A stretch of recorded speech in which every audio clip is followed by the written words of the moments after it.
Hello, आप सभी को मेरा नमस्कार। आज हम स्टार्ट करेंगे complex number. First of all complex number होता क्या है वो देखेंगे, फिर देन हम आगे बढ़ेंगे। तो देखो कॉम्प्लेक्स नंबर क्या होता है। Any number in the form of x plus iota y is called complex number. X और वाई क्या होता है, रियल नंबर्स। ठीक है, here x is a real part denoted by real z. Z क्या होता है, इंटीजर। ठीक है, वो रियल पार्ट होता है।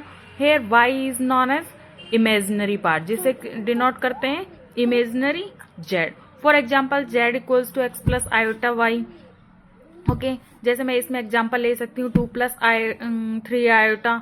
2 क्या है, रियल पार्ट। 3 आयोटा क्या है, इमेजिनरी पार्ट। ओके, अब हम क्या करते हैं कि मॉड्यूलस ऑफ कॉम्प्लेक्स नंबर कैसे निकालते हैं। देखो, let z equals to a plus iota b, ये क्या हो गया, एक कॉम्प्लेक्स नंबर। ठीक है, इसी कॉम्प्लेक्स नंबर को हम मॉड जेड करेंगे। इसको क्या करेंगे, स्केयर रूट ए का स्केयर प्लस बी का स्केयर। फॉर एग्जाम्पल देखो क्या करते हैं, z equals to 3 plus 4 iota, मैंने क्या लिया, एक कॉम्प्लेक्स नंबर। ठीक है, अब मुझे इसका मॉड्यूलस निकालना है। कैसे निकालूंगी, रूट 3 का स्केयर प्लस 4 का स्केयर इक्वल टू 3 का स्केयर क्या होता है 9 और 4 का स्केयर 16। आप इसका स्केयर रूट लेंगे और इनको प्लस करके कितना हुआ 25। 25 का स्केयर रूट 5।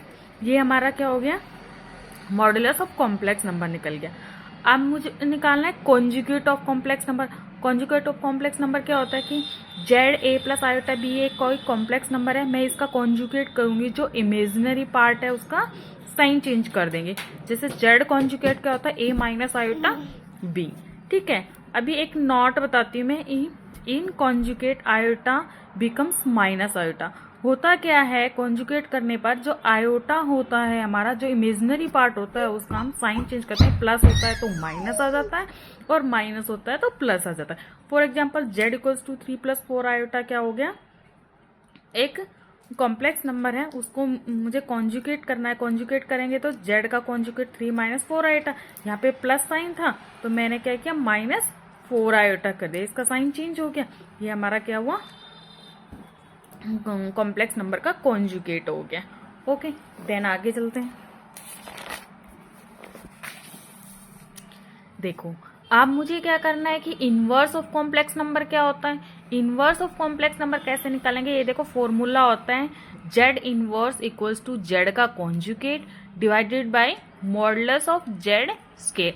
मॉड जेड हमने पीछे निकालना सीखा था, क्या होता है, square root of x square plus y square, या फिर अगर ए और बी की फॉर्म में लेते हैं तो a square plus b square. अब देखो मैं फॉर एग्जांपल बताती हूँ आपको, z equals to 2 minus 3 iota. सबसे पहले क्या लेंगे, हम इसका कॉन्जुगेट करेंगे। जेड कॉन्जुगेट, या फिर माइनस का साइन है तो आप क्या करोगे, प्लस प्लस साइन कर देंगे। ये क्या हो गया, 2 प्लस 3 आयोटा। ठीक है, अब मैं इसका मॉडुलस निकाल लेती हूँ। मॉडुलस क्या होगा, हम 2 का स्केयर करेंगे और 3 का स्केयर करेंगे और फिर होल का स्केयर रूट निकालेंगे। देखो 2 का स्केयर कितना हुआ 4 और 3 का स्केयर 9 और 9 और 4 कितना हो गया 13। 13 का स्केयर रूट। ठीक है, अब मॉडुलस ऑफ जेड का स्केयर करना है, तो देखो स्केयर रूट का जब अपन ऐसे स्केयर करेंगे तो क्या हो जाएगा 13। ठीक है, अब जेड इनवर्स का फॉर्मूला क्या होता है, z conjugate divided by modulus of z का स्केयर। अब मैं इसमें फॉर्मूले में रख दूंगी, z inverse equals to 2 plus 3 iota. 2 minus 3 iota था ना, इसका कॉन्जुगेट क्या आ गया 2 प्लस 3 आयोटा, और upon divided by 13। Modulus of z square क्या आया था अपना 13, तो ये हो गया। अब इसको अलग अलग कर दो, 2/13 प्लस 3/13 आयोटा, ये क्या निकल गया जेड इनवर्स। ओके, ऐसे ही हम सबका कॉम्प्लेक्स नंबर का इनवर्स निकाल सकते हैं। अब आगे देखो, जब हम कॉम्प्लेक्स नंबर का रेशनलाइज कैसे करते हैं, कि जो भी उसका डिनोमिनेटर होता है ना, उसका हम लेके क्या करते हैं, रेशनलाइजेशन करते हैं। जैसे मैं फॉर एग्जाम्पल बताती हूँ आपको, 5 plus root 2 iota divided by 1 minus root 2 iota है। अब इसका निकाल मतलब किस फॉर्म में, मुझे ए प्लस आयोटा बी की फॉर्म में निकालना है ये। ठीक है, अब मैं क्या करूंगी, रेशनलाइज। रेशनलाइज कैसे करेंगे, देखो अगर यहाँ पे माइनस होता है तो हम उसका प्लस वाले से रेशनलाइज करते हैं, अगर प्लस होता है तो माइनस वाले से रेशनलाइज करते हैं। अब देखिए यहाँ माइनस है तो मैं यही क्या करूंगी, 1 प्लस 2 रूट 2 आयोटा से ऊपर नीचे इसको मल्टीप्लाई कर दूंगी, वो मेरा रेशनलाइजेशन हो जाएगा। अब देखो ऊपर वाले से करेंगे, मल्टीप्लाई करो, 1 से करोगे 5 प्लस 1 का √2 से करोगे तो 2 रूट आयोटा, प्लस फिर √2 आयोटा को 5 से करो तो कितना आ जाएगा 5 √2 आयोटा, प्लस √2 आयोटा का करो तो √2 कितना हो जाएगा 2, और iota iota square divided by, अब इसका करो जैसे a माइनस बी और a प्लस बी का फॉर्मूला याद है ना आपको, a का स्क्वायर होता है माइनस b का स्क्वायर होता है। अब हमारा यहाँ a क्या है 1 है, b क्या है √2 आयोटा है, तो 1 का स्क्वायर माइनस √2 का स्क्वायर और आयोटा का स्क्वायर। अब मैं आपको एक चीज और बताती हूँ कि होता क्या है, जो आयोटा और इनकी वैल्यू मैं आपको एक बार बताना चाहती हूँ। देखो आयोटा होता है वो क्या होता है √-1, आयोटा स्क्वायर क्या होता है -1, आयोटा क्यूब कितना होता है माइनस आयोटा, और आयोटा 4 पावर होता है वो कितना होता है 1। ओके, तो अब यहाँ पे देखो आप, ये क्या आ रहा था आयोटा स्क्वायर आ रहा था ना, इसकी जगह पे मैं क्या लिखूंगी -1।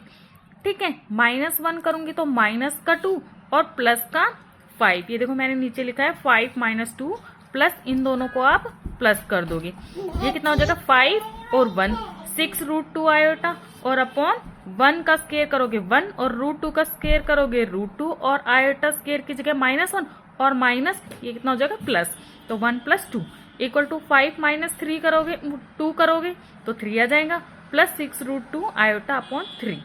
अब इसको आप 3 कॉमन ले लो, यहाँ से 3 कॉमन लोगे तो क्या हो जाएगा, या फिर आप अलग अलग कर दो 3/3 प्लस 6 √2 आयोटा बाई 3 कैंसिल हो जाएगा, 3 से 3 कैंसिल और यहाँ 3 से 6 को कैंसिल कर दो √2 आ जाएगा।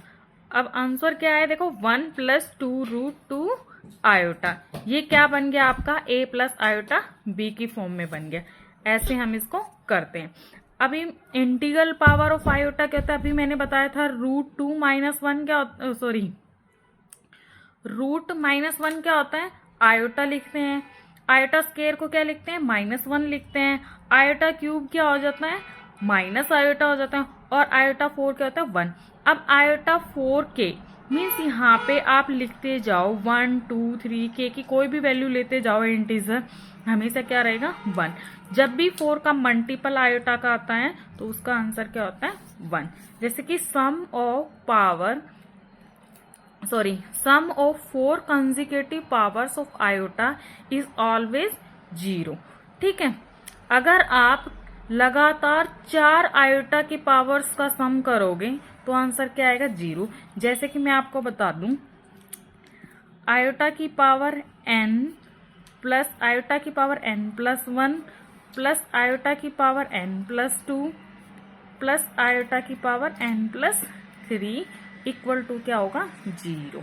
आप यहाँ पे कुछ भी ले लो, कोई भी नंबर ले लो, जैसे देखो मैंने यहाँ पे क्या लिया आयोटा की पावर 1000 प्लस आयोटा की पावर 1000 +1 जैसे कि, और आयोटा की पावर 1000 + 2 आयोटा की पावर 1000 + 3, ये हो गया ना, ये चारों नंबर क्या है कॉन्जिक्यूटिव मीन्स लगातार। अब इसका आंसर 0 आएगा, ये आप हमेशा ऑलवेज याद रखो, वरना फिर आपको क्या करना पड़ेगा, यहाँ से देखो आयोटा की पावर 1000 को कॉमन ले लो, क्या बचेगा 1 plus iota square plus iota cube. अब यहाँ पे 1 आयोटा क्या होता है एज इट इज लिख दो इसको, आयोटा स्क्वायर क्या होता है -1 plus iota cube minus iota plus iota cancel और 1 से 1 कैंसिल, पूरा क्या बना 0। तो इस तरीके से ये 0 हो जाएगा।